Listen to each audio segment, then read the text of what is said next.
Hello అండి, నమస్తే. Welcome to cooking for fun YouTube channel. ఈరోజు టమోటో రైస్ ఎలా చేయాలో చూద్దామండి. పిల్లలకి లంచ్ బాక్స్లోకి ఏం చేయాలి అని ఆలోచిస్తూ ఉండేటప్పుడు ఇలా క్విక్ అండ్ ఈజీ అండ్ టేస్టీగా టమోటో రైస్ చేసి చూడండి. పిల్లలు కూడా చాలా ఇష్టంగా తింటారండి. మీకు కూడా అలానే టైం సేవ్ అవుతుందండి. ముందుగా టమోటో రైస్ చేయడానికి నేను ఒక సోలడు రైస్ తీసుకున్నానండి. మీరు మీకు సరిపోయే క్వాంటిటీ రైస్ తీసుకోండి. రైస్ని బాగా కడుక్కొని 10 మినిట్స్ నానబెట్టుకున్నానండి. నేను తర్వాత 3 టమోటోస్ తీసుకున్నాను. అవి మిక్సీ జార్లో వేసుకొని బాగా పేస్ట్ లాగా గ్రైండ్ చేసుకున్నానండి. తర్వాత స్టవ్ మీద దబర పెట్టుకొని దబర్లో 3 టేబుల్ స్పూన్ నూనె వేసి 1 స్పూన్ నెయ్యి వేసుకున్నానండి. తర్వాత చెక్క, లవంగాలు, కొంచెం జీలకర్ర, పచ్చిమిర్చి, 1 ఆనియన్ కట్ చేసి ముక్కలు వేసుకున్నానండి. అందులో కొంచెం సాల్ట్ కూడా వేసుకున్నాను. ఆనియన్స్ త్వరగా మగ్గే దానికి ఆనియన్స్ మాడిపోకుండా మీరు గరిటెతో కలుపుకుంటూ ఉండాలండి, ఇలా వీడియోలో చూపిస్తున్న విధంగా.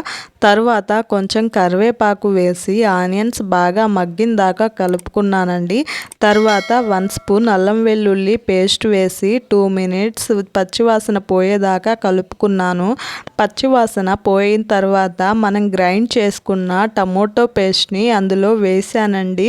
అందులో వేసి బాగా ఒకసారి కలుపుకొని అందులో 1 స్పూన్ కారం, 1 స్పూన్ ధనియాల పొడి, 1/2 స్పూన్ పసుపు, 1 స్పూన్ ఉప్పు వేసుకొని బాగా కలుపుకున్నానండి. టమోటో పేస్ట్ని కూడా పచ్చివాసన పోయేదాకా కలుపుకుంటూ ఉండాలండి. కలుపుకోకపోతే కింద అడగన మాడిపోతుందండి. బాగా పచ్చివాసన పోయేదాకా కలుపుకున్న తర్వాత మనం నానబెట్టుకున్న బియ్యంని కూడా అందులో వేసి ఒకసారి బాగా మిక్స్ చేసుకోండి. తర్వాత నేను ఒక సోలడు బియ్యం తీసుకున్నా కాబట్టి ఒక సోలడు బియ్యంకి 2 సోళ్ళ నీళ్లు వేసుకున్నానండి. మీరు ఎంత క్వాంటిటీ అయితే బియ్యం తీసుకుంటారో దానికి డబల్ వేసుకోవాలండి నీళ్ళు. తరువాత గరిటెతో ఒకసారి బాగా కలుపుకొని ప్లేట్ మూసి పెట్టుకున్నానండి. ప్లేట్ మూత మూసిపెట్టినా కూడా అప్పుడప్పుడు మూత తీసి ఒకసారి వీడియోలో చూపిస్తున్న విధంగా కలుపుకోండి. మీకు సాల్ట్ కానీ తక్కువైతే ఇప్పుడు వేసుకోవచ్చండి. మీ టేస్ట్కి సరిపడా సాల్ట్. మీరు రైస్ని మరీ ఎక్కువగా కలబెడుతూ ఉండద్దండి, ఎందుకంటే రైస్ విరిగిపోతాయండి. రైస్ విరిగిపోతే బాగుండదండి. మీరు ఈ టమోటో రైస్ ప్రాసెస్ని మీడియం ఫ్లేమ్లో పెట్టుకొని చేసుకోండి. హై ఫ్లేమ్లో పెట్టుకుంటే కింద అడుగు అంటుతుందండి రైస్ అనేది.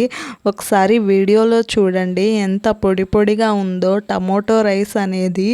మీరు కూడా ఒకసారి ట్రై చేయండి. టమోటో రైస్ ఇంతేనండి, కంప్లీట్ అయింది. టమోటో రైస్ని పెరుగు చట్నీతో కానీ ఆలు కుర్మాతో కానీ తింటే టేస్ట్ చాలా బాగుంటుందండి. మీరు కూడా నేను చెప్పిన విధంగా ఒకసారి టమోటో రైస్ని ట్రై చేసి చూడండి, చాలా బాగుంటుందండి. టేస్ట్ కూడా చాలా బాగా వచ్చింది. చాలా ఈజీగా అయిపోతుందండి. మీకు నా వీడియో నచ్చినట్లయితే లైక్ చేసి షేర్ చేసి సబ్స్క్రైబ్ చేయండి. మెయిన్గా బెల్ మర్చిపోవద్దండి. Thank you for watching this video.